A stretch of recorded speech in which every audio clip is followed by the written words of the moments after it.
Welcome back to our walk in Christ, and we are returning to the book of Micah.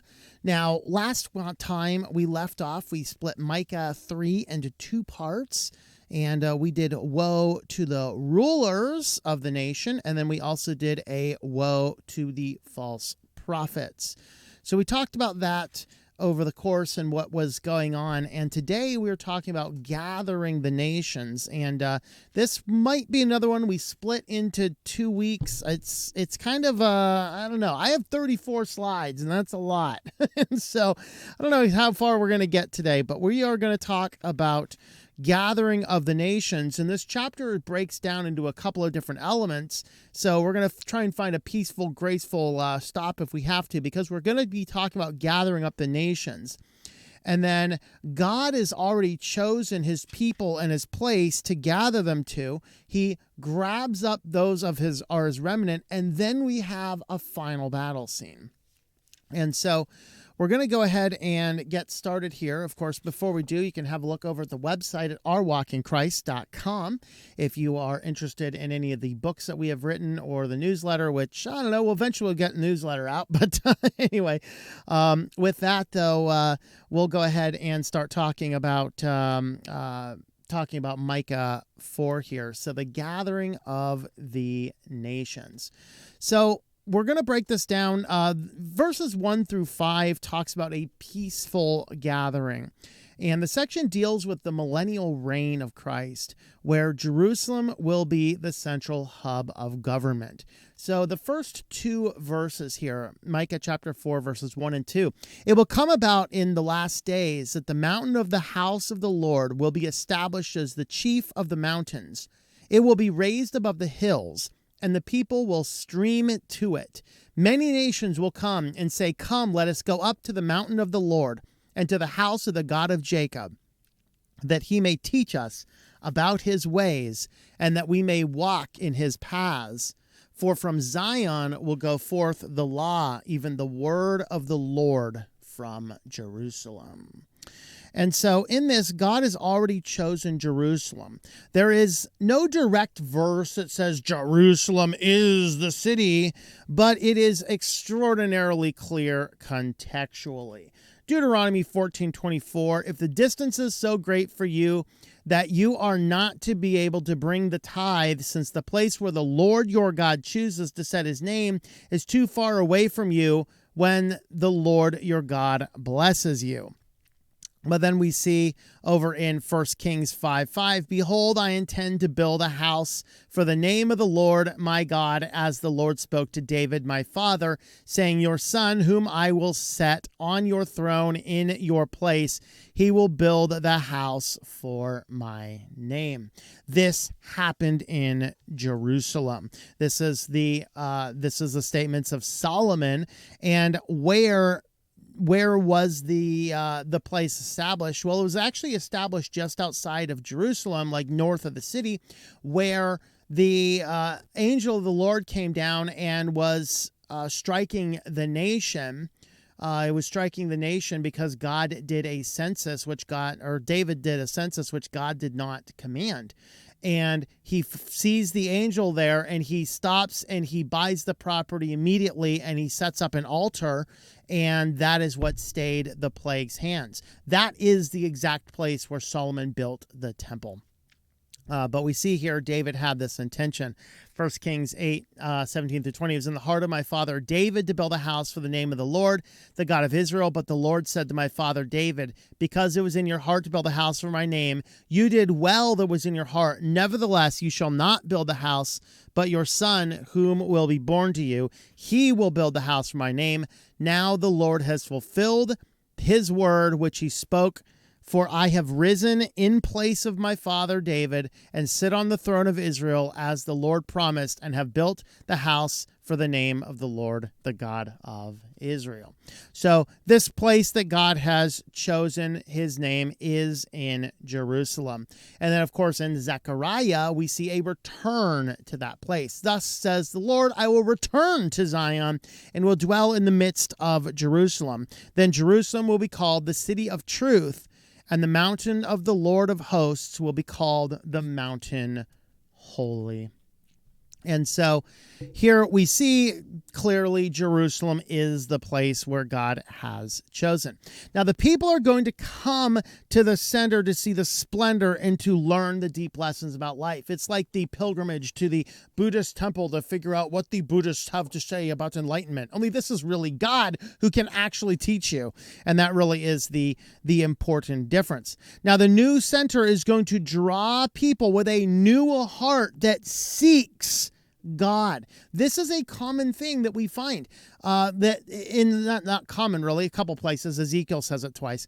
God's going to take out the old heart of stone and put in a heart of flesh. I will give them, Ezekiel 11:19-20. I will give them one heart and put a new spirit within them. I will take out the heart of stone out of their flesh and give them the heart of flesh, that they may walk in my statutes and keep my ordinances and do them.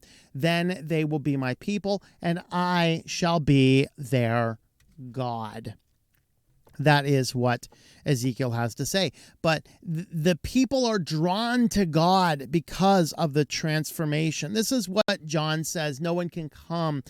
Jesus says in the book of John, we should say chapter 6, no one comes to the Father unless the Father first draws him. That drawing is done by taking out that heart of stone and give us a heart of flesh. People are going to come from the whole world. Okay, this is a reversal of the Jewish nation, which itself was scattered around. So that's what's been going on for the last couple thousand years, is the Jewish nation has been scattered around everywhere. But they are still a holy people. There is still a place and a purpose. This is why if you want to sit down and be like, we're going to be pro-Hamas and anti-Israel, I'm sorry, you are really aligning yourself on the wrong side of the line here. Your foolishness shall perish with you. Or what did Job say? Your wisdom itself will perish with you. Yeah. But many nations will accept the Jewish people, and the Jewish people are now going to go back to the main heart once they see that Jesus is actually the Messiah. Zechariah 2:11, many nations will join themselves to the Lord in that day and will become my people. I will dwell in your midst, and you will know that the Lord of hosts has sent you to me. So Micah 2, verse 2 and Isaiah 2:3 are actually the same verse. And as many people will come and say, come, let us go up to the mountain of the Lord, to the house of the God of Jacob, that he may teach us concerning his ways, and that we may walk in his paths. For the law will go forth from Zion, and the word of the Lord from Jerusalem. Now remember that Isaiah and Micah were contemporaries. Isaiah mostly spoke to the palace and the royal people. Micah preached in the streets. It was Micah that seemed to have a bigger influence among the people, as he is specifically referenced in Jeremiah as leading a positive reformation. Micah preached right going into Hezekiah's reforms, which were a godly refrain on the nation itself.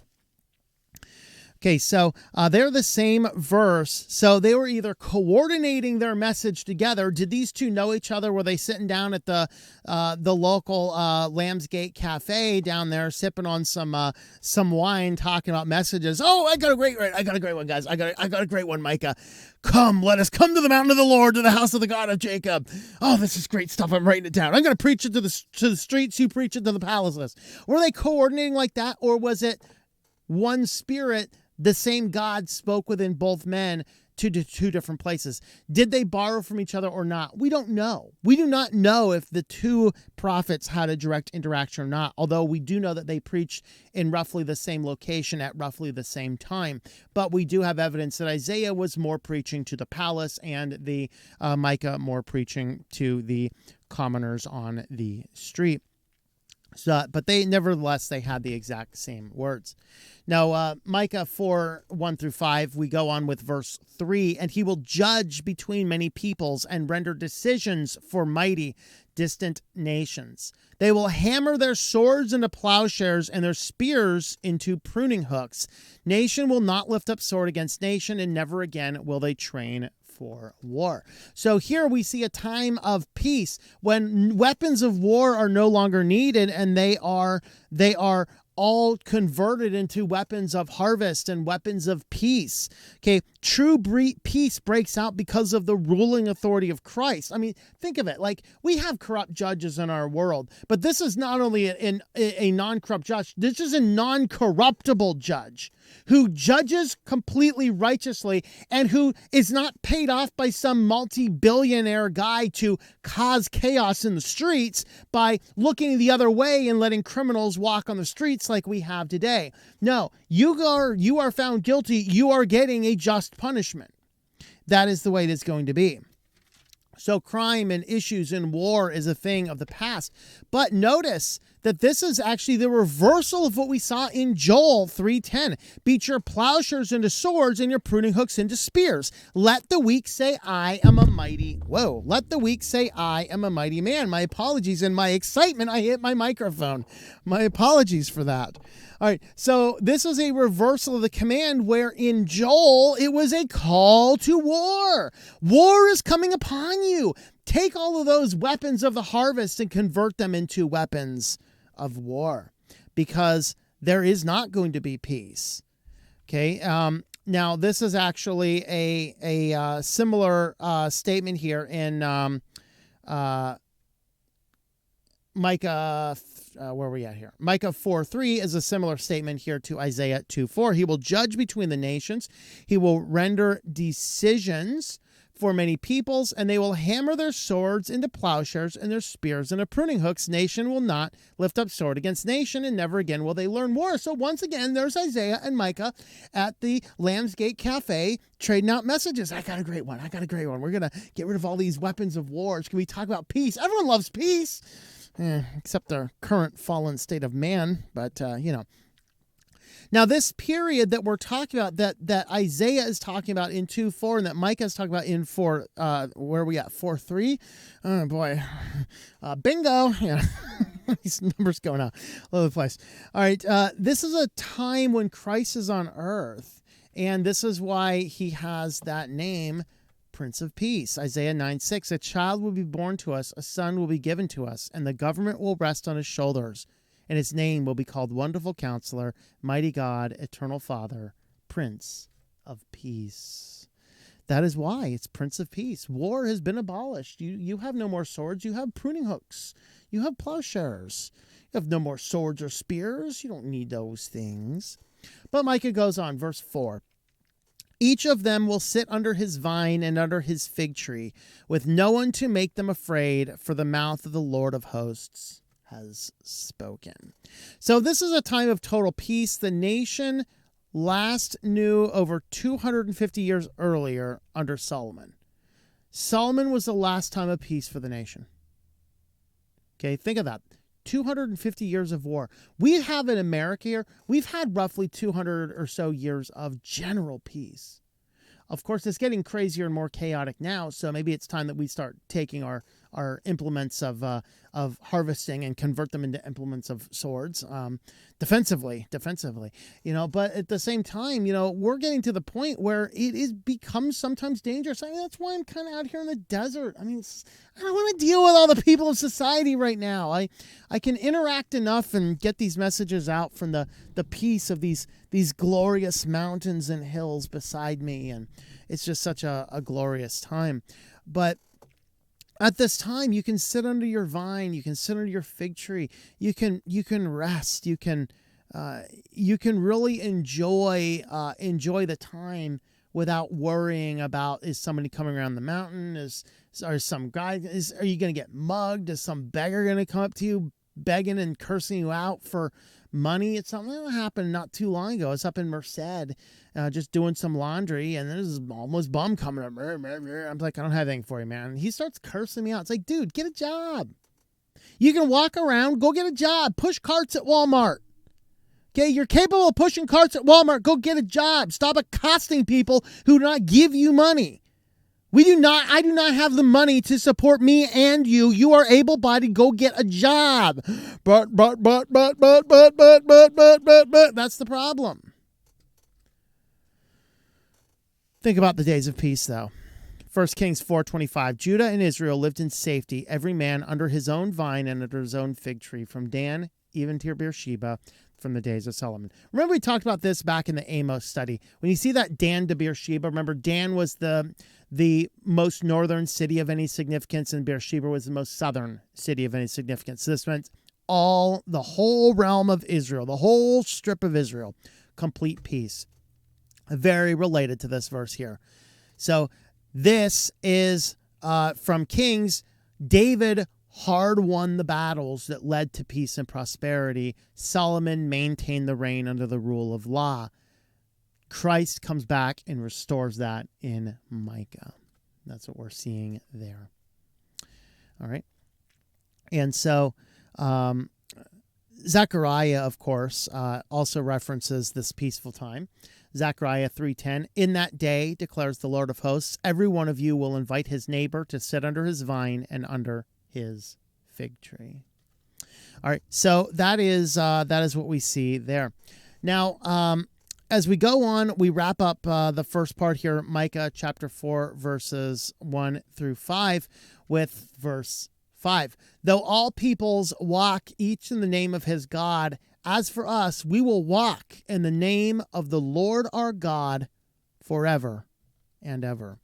So our devotion to God will be internal to us. This is really what separates the person who's regenerated from the sinful man out there who doesn't recognize the Bible or recognize God. And for those people looking out, we look like we're just blindly obedient to some rule or some church or some pastor. That's not the case. We have had our heart transformed to the point where internal to us is to follow God. All right, internal to us. Our devotion is internal to us. It's not based on peer pressure. It's not based on family origins or habits or tradition. Now, this is actually the reason why a lot of people, young people leave the church, is because they didn't really know God. They didn't have that internal calling. I was reading in 1 Samuel this week when you hear the calling of Samuel. It's a fascinating story. I don't have the verses here. It's just something I just read, I think, yesterday in my readings. But Samuel is given to the temple. He is raised in the temple from the time he was weaned, which I believe was roughly like 3 or 4 years old at that time. So from this little 4-year-old, he's raising up and he's serving before it. So what's he doing? He's doing things like lighting the candles and making sure those are lit, swapping out the showbread. He might even, at this age of his life, he might even be offering sacrifices. We don't know exactly. He was basically like a temple boy. He would go around and do whatever needed done in the temple. Now, he's doing all these things, but the text then says that Samuel had not yet heard the voice of the Lord. So he's laying down in bed and hears, Samuel. He's like, yes. And he gets up and he runs to Eli. And he's like, hey, you called for me, right? He's like, no, I didn't. Go lay down. So he lays down. Samuel. He runs up, calls to Eli again. Hey, you called for me. I didn't. Go lay down. He comes back. Samuel. He goes in, says, you called for me. He says, no. Okay. Now Eli finally says, oh, God must be calling. So he says, it is not me who's calling you. It must be the Lord. So when you hear it again, say, speak, for your servant is listening. And of course, the first message God said is, hey, Samuel, what's up? You're going to take over. Eli and all his family's going to die. Great. Wonderful thing to tell a young boy. So now he has to tell Eli what that is in the morning after his deep pressing. All right, you want to know it? All right, I'll tell you. And that's the thing. But understand that Samuel is serving before the Lord all of this time. He is raised in the circumstance all of this time, yet he didn't know God until God explicitly called him. This is the difference between the general call that we are all to go out and preach the gospel and the specific call by which God actually transforms our heart and we flock to him. It is internal to us. It is internal to us. And that is the important part about our salvation, is that we can drag our kids to church, but until God calls their heart, they're not going to follow him. Now, can we impact that or not? I don't know. I believe prayer impacts. I do not believe prayer is going to make a reprobate person a saved person, because God knows who's going to be saved from the foundation of the world. He's written it down explicitly. He's not, I wonder who, he's actually written down explicitly whom he is going to transform. But I do believe that prayer and proper association can expedite the process. That's not specifically biblical, but I don't see anything in the Bible against that either. I am open to correction to that point in time. But nevertheless, I believe that prayer will lend somebody faster into the kingdom if their name is written in that book of life.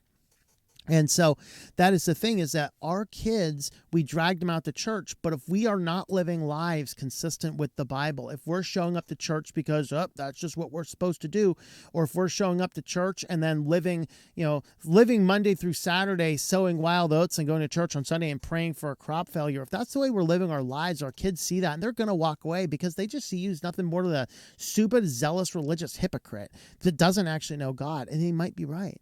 But the people who truly know God and live by him and offer up prayers and sacrifice their life and live righteously and teach their kids the meaning of all of this, when that is the methodology of what is going on, then they have a greater chance of going and seeing, because they have a greater chance of that calling of God that is internal to them. And that's what verse 5 is getting at. Is internal to us. We're not doing it because of peer pressures or habits or traditions. We know God is true even in the face of other options. This is why a good, solid, sound Christian isn't as concerned about the school's going to teach about different religions.